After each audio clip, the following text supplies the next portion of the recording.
Bonjour à tous et bienvenue sur Fais ma couture. J'espère que vous allez bien, moi oui, et je suis ravie de vous savoir sur ma nouvelle vidéo. J'ai remarqué ces dernières semaines que un de mes tutos vous plaisait énormément, c'est la capuche écharpe. Vous êtes du coup nombreux et nombreuses à me demander si c'est une version adulte ou enfant et éventuellement les mesures pour un enfant. Alors du coup la première vidéo que j'ai faite c'est pour adultes. Bien sûr après moi en dessous en commentaire je vous aidais comment faire pour faire un modèle enfant. Mais après je me suis dit que ça serait peut-être plus simple tout simplement de vous faire un tuto pour vous montrer comment faire vous-même la capuche écharpe mais en version enfant. Du coup je vous explique tout juste après et moi je vous retrouve à la fin.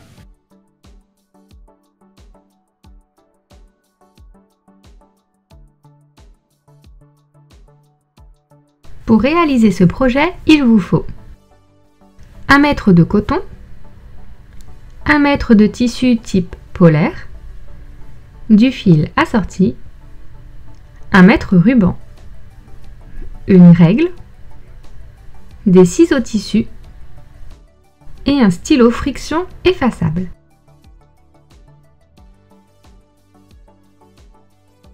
Prendre le tour de tête au plus fort de votre enfant ainsi que la hauteur de tête de la base du cou jusqu'au plus haut du crâne. Divisez le tour de tête par 2 puis ajoutez 5 cm et ajoutez 5 cm à la mesure hauteur de tête. Vous pouvez si vous le souhaitez tracer ce rectangle directement sur le tissu avec votre stylo effaçable.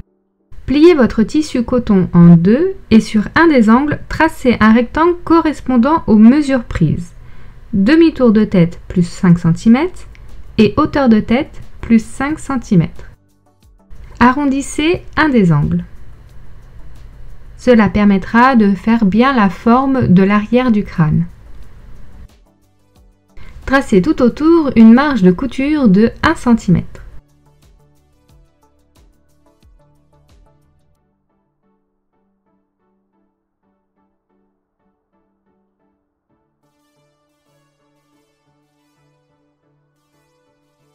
Sur le bord plié du tissu, tracez un rectangle de 15 cm de haut sur 2 fois la largeur de la capuche plus 10 cm. Si vous faites une capuche pour un bébé d'à peu près 9 mois minimum, faites un rectangle de 12 cm de haut seulement. Ajoutez 1 cm de marge de couture autour du rectangle.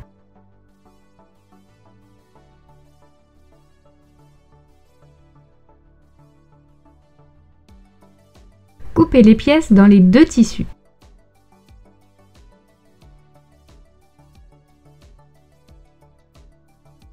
Prenez les deux capuches et posez-les endroit contre endroit et assemblez la ligne arrière. Assemblez maintenant les deux capuches entre elles par la ligne d'ouverture devant.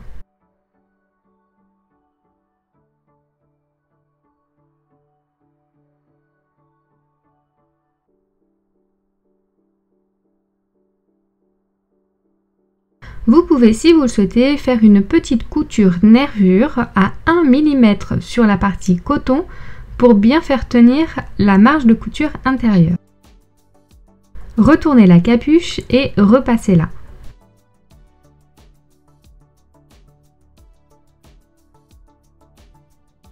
Prenez votre grand rectangle et venez poser en son milieu la ligne arrière de la capuche.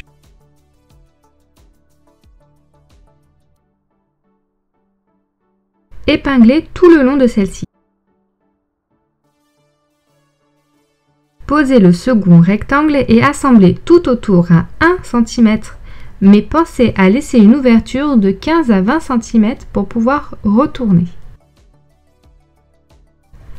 Une fois cousu, dégarnissez les angles puis retournez la capuche via l'ouverture.